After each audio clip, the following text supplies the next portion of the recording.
Gargi by PN Gargi and sons प्रस्तुत glamour गाथा.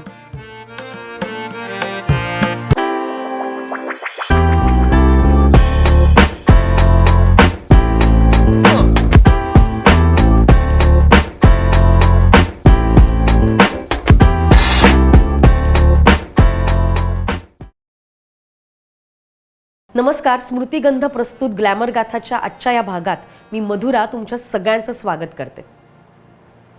कुणीही कसं दिसावं ह्यापेक्षा कसं असावं याला महत्त्व आहे. ते शक्य नसेल तर जास्तीत जास्त कसं नसावं याला तरी नक्कीच आहे. किंवा जगणे ही सुद्धा एक कला आहे, ती आपण अवगत करायला हवी असं अगदी सहज आपल्या कथांमधून सांगणारे हे लेखक, ज्यांच्या वाक्यांच्या पाट्या, पोस्ट, पेजेस तुम्हाला अगदी सोशल मीडियावर संख्येने दिसतील. जीवनातल्या मर्मावर अगदी सहज भाष्य करणारे, तरुणाईमध्ये विशेषतः त्यांच्या कथांची, वाक्यांची चर्चा होते ते म्हणजे व.पु. काळे अर्थात वसंत पुरुषोत्तम काळे. व.पु. हे मुंबई महानगरपालिकेत होते. पेशाने वास्तुविशारद होते. पण वास्तू साकारताना त्यांनी कितीतरी सुंदर सुंदर पुस्तकं आपल्या मराठी मातृभाषेत लिहिली आणि त्याला खरंच तोड नाही. व.पु.चं मराठी लिखाण सामान्य माणसाच्या जीवनाला भिडणारं, समृद्ध करणारं आहे. आपण सारे अर्जुन किंवा गुलमोहर, गोष्ट हातातली होती, घर हरवलेली माणसं, दोस्त, माझ्यापाशी, मी माणूस शोधतोय, वन फॉर द रोड, रंग मनाचे, माणूस व पुर्जा, हुंकार असे पत्रसंग्रह, ललित प्रकार खूपच प्रसिद्ध आहे. तसेच तप्तपदी, ठिकरी, वाट एकटीची ह्यासारख्या कादंबऱ्या सुद्धा खूप गाजल्या. वसंत पुरुषोत्तम काळे म्हणजेच व.पु. यांचा जन्म 25 मार्च 1932चा. व.पु. काळे हे मराठी भाषेतले लेखक, कादंबरीकार, कथाकथनकार. व.पु. काळे यांचे विचार साहित्य रसिकांमध्ये खूपच प्रसिद्ध आहे. हसता हसता अगदी डोळ्यात पाणी आणणारा असा त्यांचा विनोद असायचा. विशेषतः तरुणाईच्या मनावर व.पु.ंनी आपल्या लेखनाच्या माध्यमातून गारूड केलं. जगणं ही सुद्धा एक कला आहे आणि ती आपण अवगत करायला हवी असा संदेश ते अगदी सहज देऊन जात असत. व.पु. या दोन शब्दावर तमाम रसिक अजूनही प्रेम करतात. त्यांचे विचार आदानप्रदान करतात.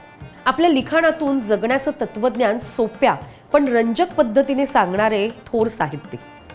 व.पु. या दोन अक्षरांनी महाराष्ट्राला परिचित असलेल्या व.पु. काळे यांचा वाचक विश्वात स्वतंत्र असा संप्रदाय असं म्हटलं तर वावगं ठरणार नाही. व.पु.ंनी 60 पेक्षा जास्त पुस्तकांचं लिखाण केलं. त्यातलं पार्टनर व पुर्जा ही वाट एकटीची याचं कथाकथन त्यांनी स्वतः केलं.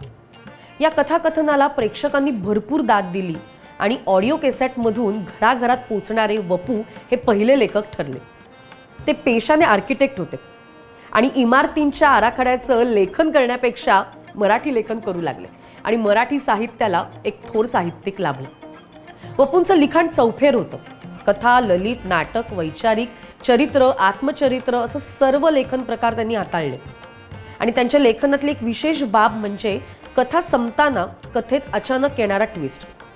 त्यांच्या कथा जिवंत माणसांच्या, नातेसंबंधांच्या, स्वैर वेड्या मनाचे विविध कंगोरे अधोरेखित करणाऱ्या असत.